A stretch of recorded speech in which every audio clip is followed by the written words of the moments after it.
கோவை மாவட்டம் பெரியநாயக்கன்பாளையம் ஒன்றியம் நம்பர் 24 வீரபாண்டி ஊராட்சிக்குட்பட்ட ஆனைக்கட்டி மலைப்பகுதியில் உள்ள தூமனூர், சோம்புக்கரை மலை கிராமங்களுக்கு இடையே ரூபாய் 3,36,00,000 மதிப்பில் புதிய சாலை அமைக்கும் பணிகள் இன்று தொடங்கப்பட்டன.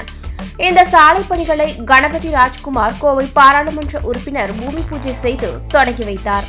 ஆனைக்கட்டி மலைப்பகுதியில் அமைந்துள்ள தூமனூர் மற்றும் சோம்புக்கரை மலை கிராமங்களில் சுமார் 150க்கும் மேற்பட்ட குடும்பங்களைச் சேர்ந்த மலைவாழ் மக்கள் வசித்து வருகின்றனர். இந்த கிராமங்களுக்கு இடையே இதுவரை முறையான சாலை வசதி இல்லாததால் மக்கள் பல்வேறு சிரமங்களை எதிர்கொண்டு வந்தனர். இதனை கருத்தில் கொண்டு பொதுமக்களின் நீண்ட நாள் கோரிக்கையை ஏற்று பாராளுமன்ற உறுப்பினர் நிதியிலிருந்து ரூபாய் 3.36 கோடி ஒதுக்கீடு செய்யப்பட்டு புதிய சாலை அமைக்கும் பணிகள் தொடங்கப்பட்டுள்ளன. பூமி பூஜை நிகழ்ச்சியை தொடர்ந்து பொதுமக்களுக்கு இனிப்புகள் வழங்கப்பட்டன. இந்த நிகழ்ச்சியில் முன்னாள் கவுண்டம்பாளையம் சட்டமன்ற உறுப்பினர் VC ஆறுகுட்டி, மாவட்ட செயலாளர் தொண்டாமுத்தூர் ரவி ஆகியோர் முன்னிலை வகித்தனர். தொடர்ந்து சோம்புக்கரை கிராமத்தில் கட்டப்பட்டு வரும் சமுதாய நலக்கூடத்தை பார்வையிட்ட பாராளுமன்ற உறுப்பினர் மலைவாழ் மக்களிடம் இருந்து நேரடியாக கோரிக்கைகளையும் கேட்டறிந்தார். அப்போது சாலை வசதி, பேருந்து சேவை, விவசாயத்திற்கான மின் இணைப்பு, வீடுகள் கட்டித்தர வேண்டும் என்பது உள்ளிட்ட பல்வேறு கோரிக்கைகள் முன்வைக்கப்பட்டன.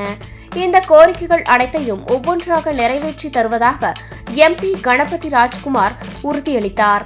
இதனைத் தொடர்ந்து தூமனூர் பகுதியில் செயல்பட்டு வரும் அரசு பள்ளியில் பணியாற்றும் தலைமை ஆசிரியர் மற்றும் ஆசிரியர்களை சந்தித்த அவர் சாலை வசதிகள் கூட இல்லாத மலை கிராமத்தில் பணிபுரிவதற்காக தனது பாராட்டுகளை தெரிவித்தார். மேலும் பள்ளியில் உள்ள ஸ்மார்ட் வகுப்பிற்கு தேவையான இணைய வசதி ஏற்படுத்தி தருவதாகவும் உறுதியளித்தார். இந்த நிகழ்ச்சியில் மாவட்ட துணை செயலாளர் அசோக் பாபு ஆறுகுட்டி, ஒன்றிய செயலாளர் CM குமார், ஆனைக்கட்டி மதன், முன்னாள் வீரபாண்டி ஊராட்சி தலைவர் பழனி, PTO பாலகிருஷ்ணன், ஊராட்சி செயலர் பிரகாஷ் மற்றும் கட்சி நிர்வாகிகள், பொதுமக்கள் என பலர் கலந்து கொண்டனர்.